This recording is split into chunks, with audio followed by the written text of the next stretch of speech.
નમસ્કાર, હું છું પ્રિયા અને તમે જોઈ રહ્યા છો જનતા કી જાણકારી ન્યૂઝ। નજર કરીએ આજના સમાચાર ઉપર। રાધનપુર નગરપાલિકાની બેદરકારીને કારણે શહેરમાં અનેક વિસ્તારની હાલત નરકાગાર બની। રાજગઢી વિસ્તારમાં વેપારીઓ જાતે ગટર સાફ કરવા મજબૂર બન્યા।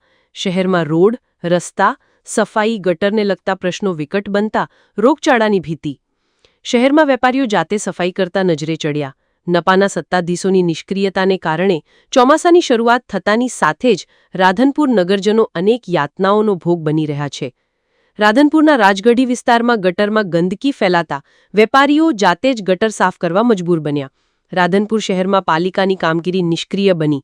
રાધનપુર નપાની અનિયમિતતા, મૂડીવાદી વિચારધારાની માનસિકતાને લીધે વેપારીઓ ગટર સફાઈ કરવા મજબૂર, પોસ્ટર લગાવી વિરોધ દર્શાવ્યો। રિપોર્ટ અનિલ રામાનુજ, રાધનપુર, પાટણ।